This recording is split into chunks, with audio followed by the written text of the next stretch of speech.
नमस्कार, बाखबर में आपका स्वागत है। मैं हूं राघवेंद्र सिंह। बाखबर में आज हम बात करेंगे पापी प्यारे 2। दरअसल भोपाल में प्यारे मियां नाम के एक शख्स को पकड़ा गया था और वो नाबालिग बच्चों के साथ जिस फरोशी के धंधे में शामिल था। कथित पत्रकार की बात हुई थी। पत्रकारों के नाम से वो बहुत चर्चित भी था और सरकार ने भी उसको पत्रकार मानकर बहुत सारी सुविधाएं दे रखी थी।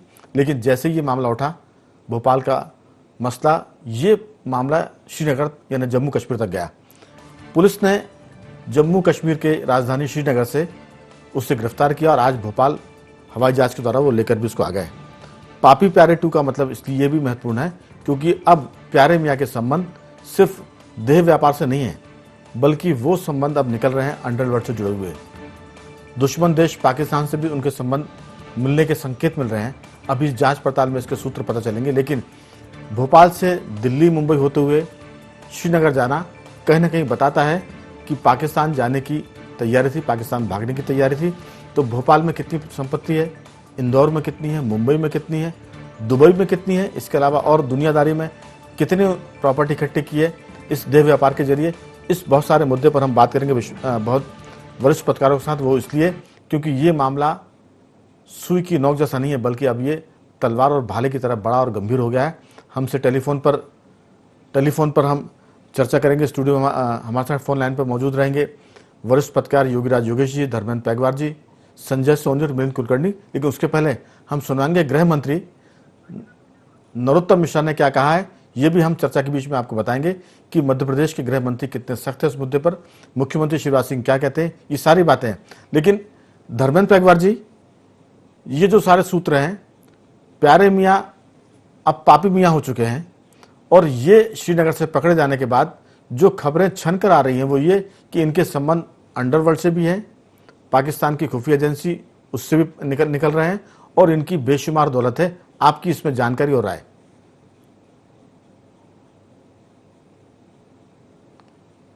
धर्मेंद्र जी, मेरी आवाज सुन पा रहे हैं? योगीराज जी मेरी आवाज सुन रहे हैं? दरअसल ये जो पूरा मामला है प्यारे मियाँ का, इस पूरे मसले में मैंने विस्तार से बताया कि ये जो सारा मामला है सिर्फ देह व्यापार तक नहीं है। लेकिन मुख्यमंत्री शिवराज सिंह चौहान कहते हैं कि हम इस मामले में किसी को नहीं छोड़ेंगे। खाली पापी प्यारे नहीं, जितने दूसरे प्यारे भी हैं वो सब पकड़े जाएंगे, उन पर कार्रवाई की जाएगी। मामला चूंकि देश की सुरक्षा से जुड़ा हुआ है, इसके संबंध अंडरवर्ल्ड से निकल रहे हैं और ISI से भी संबंध निकलने की बात हो रही है। आपकी राय? नहीं, बिल्कुल सही बात है राघव जी। भोपाल से लेकर दुबई तक और कश्मीर से लेकर पाकिस्तान सब जगह तक इसके कनेक्शन के सूत्र मिले हैं, तार मिले हैं। और निश्चित तौर पर ये बड़ी फिराक में था। वो तो समय रहते पकड़ा गया कश्मीर में, नहीं तो ये फरार हो जाते पाकिस्तान में।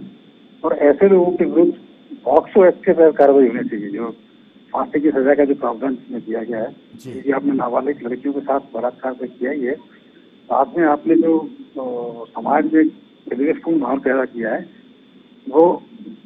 हेलो जी, आपकी आवाज आ रही है। एक तरह से आपने गलत संदेश पूरे समाज को दिया है। और सबसे बड़ी बात तो ये है कि ऐसे लोग देश के दुश्मन है, कलंक है, समाज के कलंक है। योगीराज जी, 68 की उम्र है पापी प्यारे की, और जो देह व्यापार वो करते थे, जो शोषण करते थे, उन बच्चियों की, बेटियों की उम्र 13 से 15 साल, 16 साल, इनकी नाती पोती की उम्र की लड़कियां हैं। उनके साथ, प्यारे मियाँ के साथ जो और भी लोग थे, उनको भी इसमें ढूंढकर पकड़कर निकालने की जरूरत है और उन पर कार्रवाई करने की जरूरत है। आपकी बात पूरी, उसके पहले हम सुनवाते हैं कि इस पूरे मामले में गृह मंत्री नरोत्तम मिश्रा क्या कहते हैं।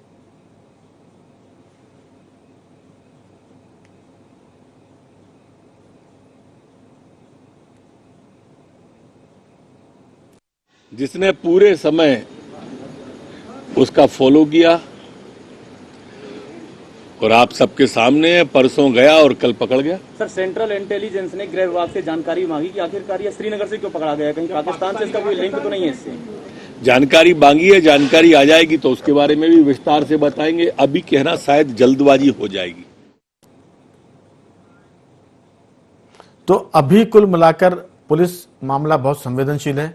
सरकार भी बहुत बारीकी से इसका ध्यान रख रही है कि ऐसी कोई बात ना निकल जाए जो आगे जाके सरकार के लिए मुसीबत बन जाए। लेकिन ये बात सही है कि भोपाल से श्रीनगर में मिलना और उनके संबंध दुबई में होना श्रीनगर जाना ये बताता है योगीराज जी कि मामला कहीं ना कहीं पाकिस्तान से तार जुड़ रहे हैं, अंडरवर्ल्ड से तार जुड़ रहे हैं। इस पूरे मसले में जो हमारे पास सूचना है वो ये कि इंटेलिजेंस ब्यूरो आईबी भी इस पर इनपुट मांग रही है, इनपुट ले रही है। इसके साथ साथ ये पूरा मामला अब गृह मंत्रालय के पास भी जा रहा है दिल्ली में।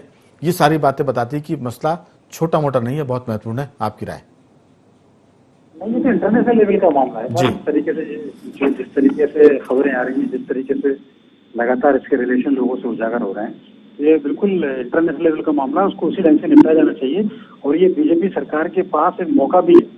आपको याद होगा, सुंदरलाल पटवा जब चीफ मिनिस्टर थे तो एक बाला बेग के नाम का गुंडा हुआ करता था इंदौर में जी, उसको उन्होंने नेस्तनाबूद कर दिया था। तो ये सरकार के पास मौके मिलते हैं कि ऐसे गुंडों को मैं तबाह कर दिया जाए। एक चीज और जोड़ूंगा, इंदौर में बाला बेग का मामला था और भोपाल में एक मुश्शू मियां का मामला था, जिन्होंने कई सैकड़ों एकड़ सरकारी जमीन पर कब्जा कर रखा था। उनके पास से सुंदरलाल पटवारी जब मुख्यमंत्री थे तो घर से बहुत सारी बंदूकें जब्त की गई थी, उसमें टेलीस्कोपिक गन भी थी और वो बड़ा मामला था और सरकार ने उनसे वो जमीनें, लेकिन तब मामले देश विदेश तक नहीं थे, भोपाल और मध्य प्रदेश में रह जाते थे। लेकिन ये जो मामला है ये विदेशों से है और दुश्मन देश से संबंध पाए जा रहे हैं, ऐसी मैंने सूचना प्रारंभिक तौर पर मिली है।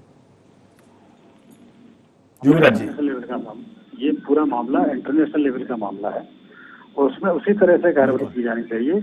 और ये मैंने कहा ना कि सरकार के पास मौका है जी, कि ऐसे गुंडों को, ऐसे बदमाशों को ठिकाने लगा दिया जाए, पूरी तरह से तबाह कर दिया जाए। इस पूरे मामले में हमारे साथ योगीराज जी लंबे समय से जो रिपोर्टिंग करते हैं मध्य प्रदेश की, खासतौर से पुलिस के साथ साथ पॉलिटिकल रिपोर्टर भी धर्मेंद्र पेगवार भी जुड़ गए हैं। धर्मेंद्र जी, आपका बहुत बहुत स्वागत है।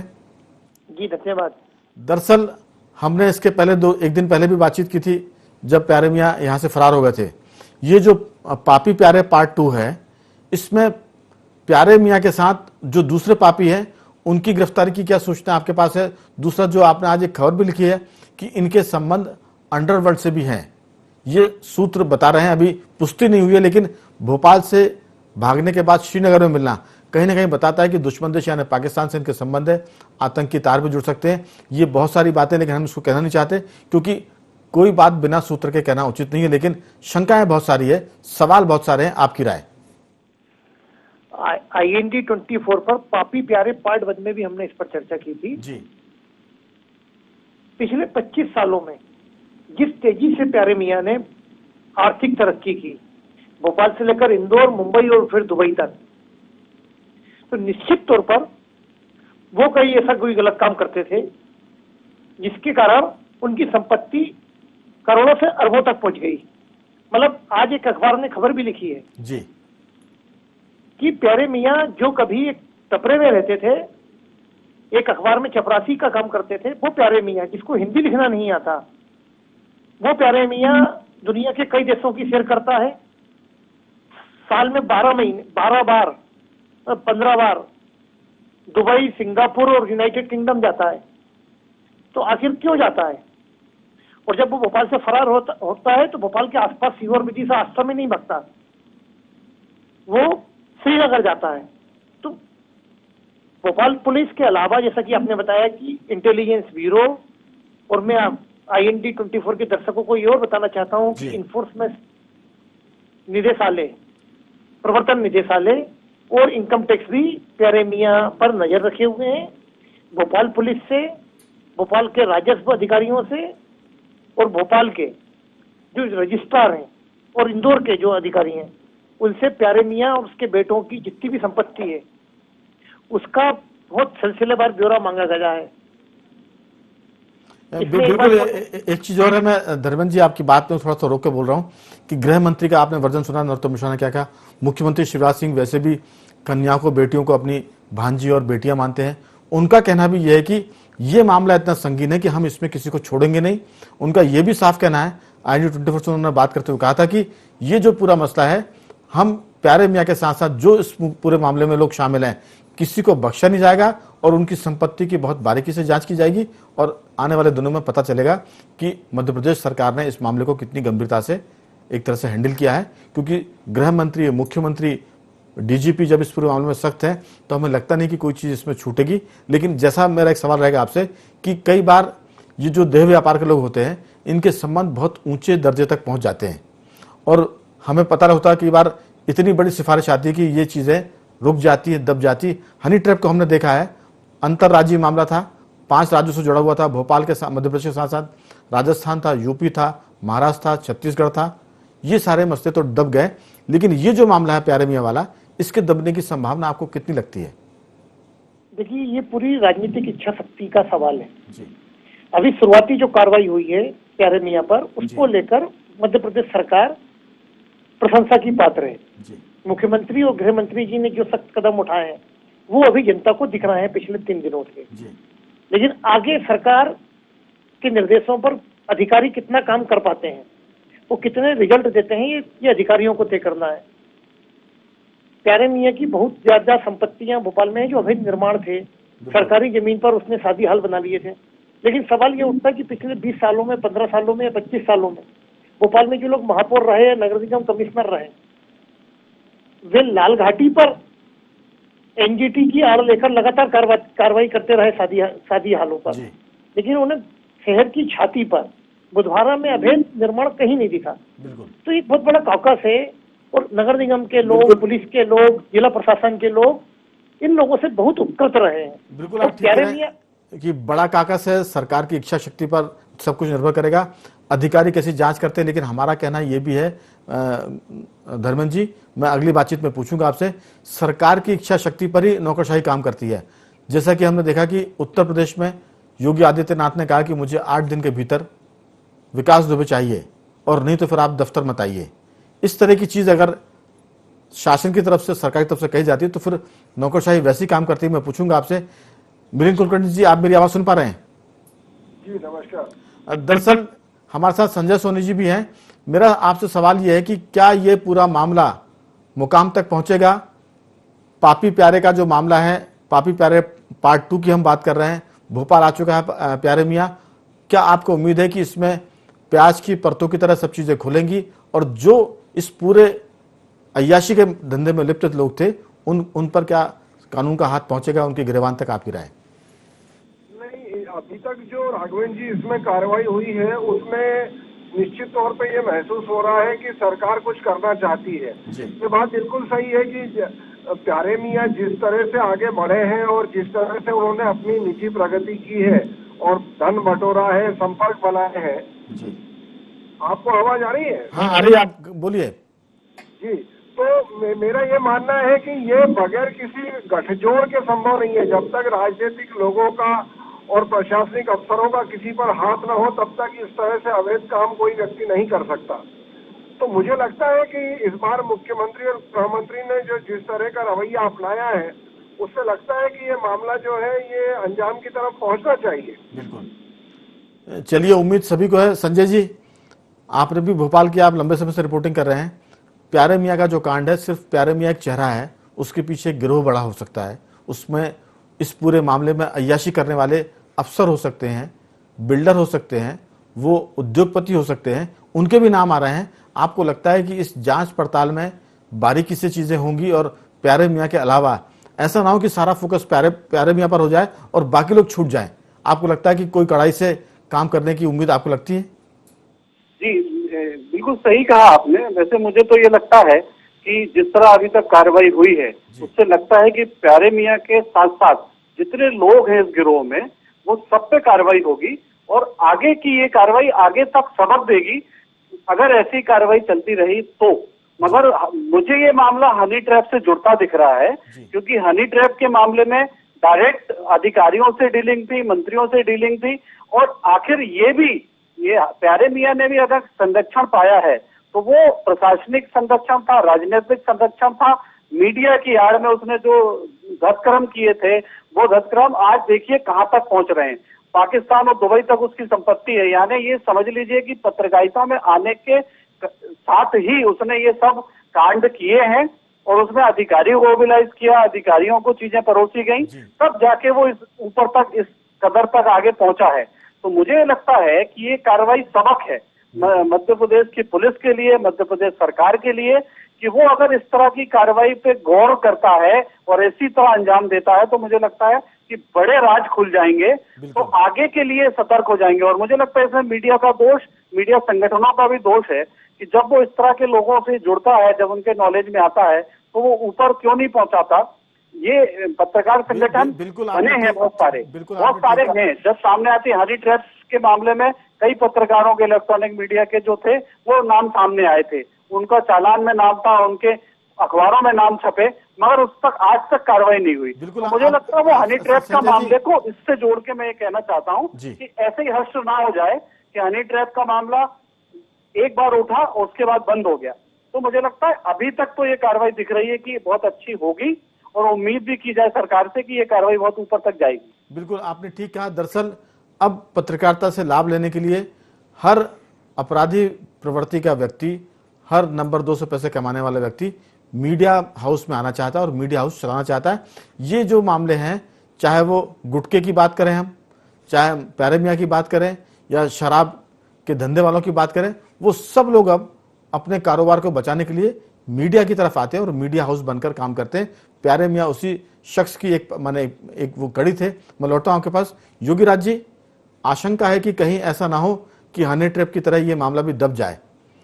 क्या आपको लगता है कि चूंकि बहुत अबोध बच्चों का मामला है और ये बहुत बड़ा पाप है, अगर हम इसको आध्यात्मिक धार्मिक दृष्टि से देखें, सामाजिक दृष्टि से देखें, तो 13 साल की बच्चियां, 14 साल की, 15 साल की बच्चियां, और ये जो कुकर्म हुआ है, ये कहीं ना कहीं सरकार को विस्तृत कर रहा है, गृह मंत्री को विस्तृत कर रहा है, मुख्यमंत्री को कर रहा है।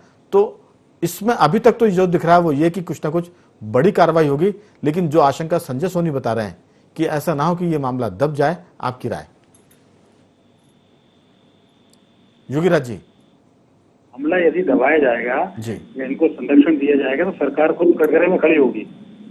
और आप ये देखोगे ये तो इतना बड़ा पाप इन्होंने किया है कि इसकी सजा इन्हें मिलनी चाहिए। मैंने इसलिए आपको बाला बेग का उदाहरण दिया कि उनके भी नाम की तूती बोला करती थी एक समय इंदौर में, लेकिन सुंदरलाल पटवा की दृढ़ इच्छा शक्ति के चलते पूरा का पूरा साम्राज्य ढहा दिया गया बाला बेग का।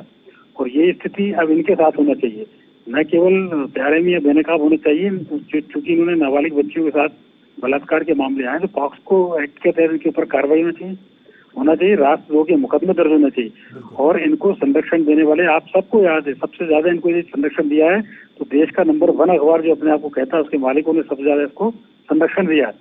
और वो मालिक जो अब इस दुनिया में नहीं है, हालांकि इनकी बात नहीं करना चाहिए, लेकिन वो मालिक इनकी पार्टियों में जाया करते थे, रात को 2-2, 3-3, 4-4 बजे तक इनकी पार्टी में शोभा बढ़ाया करते थे। जो मालिक अभी जिंदा हैं, जो उद्योगपति, जो बिल्डर, जीवित लोगों पर अगर कार्रवाई होगी तो भी लोगों का बड़ा संतोष होगा, क्योंकि ये जो बच्चों के साथ शोषण का मामला है, लेकिन ये सिर्फ शोषण का नहीं है, ये रैकेट चलाते थे। ये एक तरह से पूरा गिरोह था जो सालों साल से काम कर रहा था, कई बच्चों की जिंदगी बर्बाद करती, क्योंकि बच्चों को शराब पिलाते थे, फिर उनके साथ वो अनैतिक काम करते थे, और उसके बाद जब वो बड़ी हो जाती थी 17-18 वर्ष की, तब उनका विवाह कर देते थे। तो ये मामला सिर्फ इतना सा नहीं है कि शोषण हुआ है, बल्कि ये पूरी प्लानिंग के साथ शोषण हुआ है, और एक तरह से जिसे कहता है ना, योजनाबद्ध अपराध है, ये प्री प्लान जो है क्राइम है। उस पर हम बात करेंगे। धर्मेंद्र जी, इसमें आईपीएस अधिकारियों की भूमिका भी आ रही है, पुलिस महकमे के लोग भी इससे जुड़े हुए हैं, और कहीं ना कहीं उन्होंने भी इस अय्याशी में अपना एक तरह से रोल प्ले किया है। इस पूरे मामले में, इस पूरे अय्याशी के गटर में वो भी नहाए हैं। आपकी राय? देखिए राघवेंद्र जी, प्यारे मियां ने अपने आसपास एक ऐसा आभा मंडल बना लिया था जी, वह भोपाल में सबसे अच्छी और महंगी और बहुत विलासिता वाली पार्टियां देने का आदी हो गया था।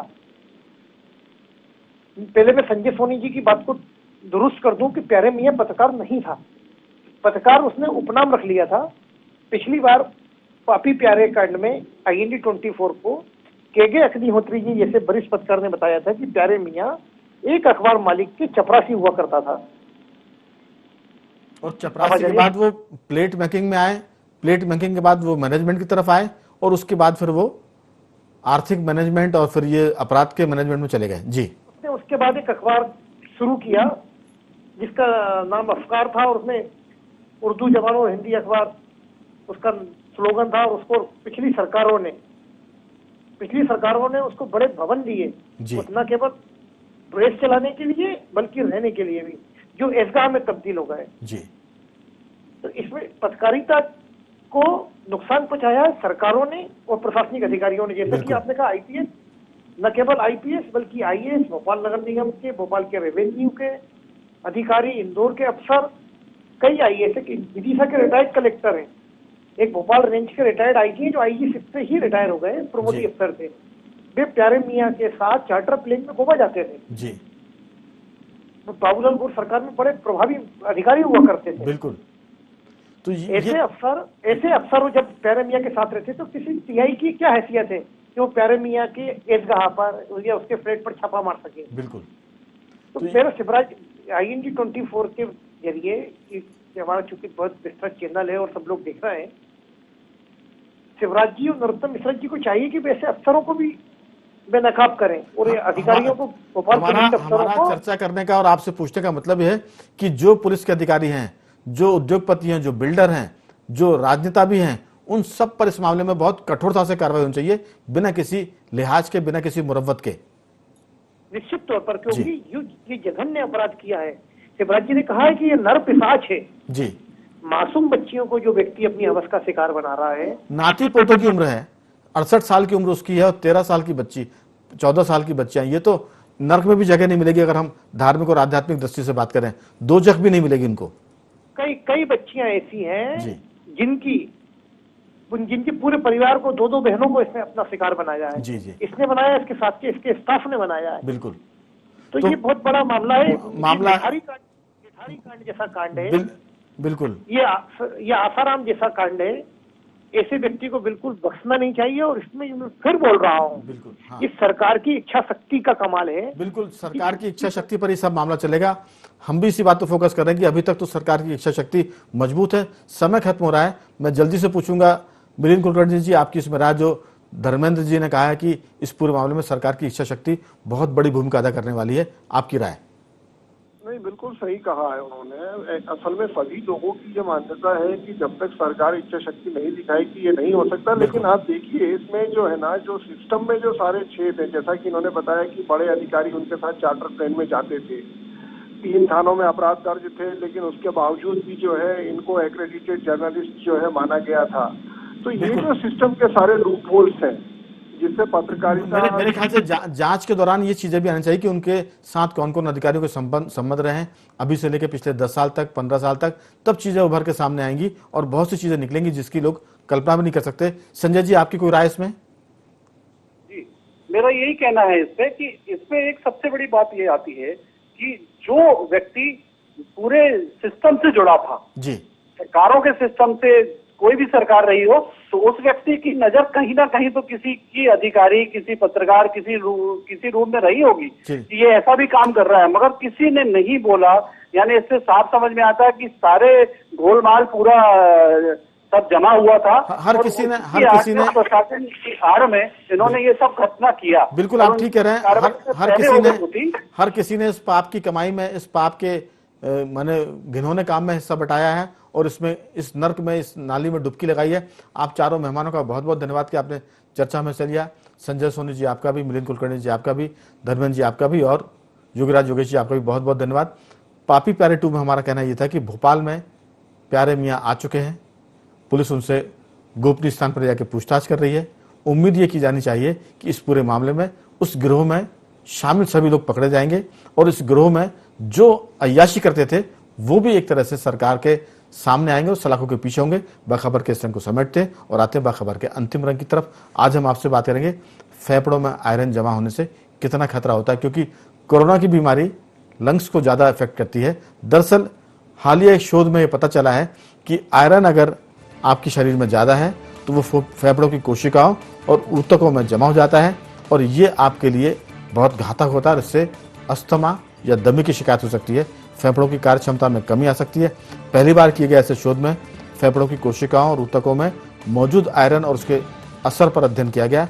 शोध में अस्थमा के जो मरीज थे उनके फेफड़ों के नमूने लिए गए। चूहों पर भी शोध किया गया। इस शोध के आधार पर यूरोपियन रेस्पिरेटरी जर्नल में बताया गया है कि फेफड़ों में आयरन जमने से खतरे हो जाते हैं, सांस लेने में दिक्कत होती है, इम्यूनिटी सिस्टम भी इसका ये प्रभावित करता है और इसके साथ साथ आपकी जीवन के साथ साथ आपकी दिनचर्या भी प्रभावित होती है। तो बाखबर में आज सिर्फ इतना ही। कल किसी और मुद्दे पर आपसे बात करेंगे। तब तक बने रहिए हमारे साथ और देखते रहिए IND 24।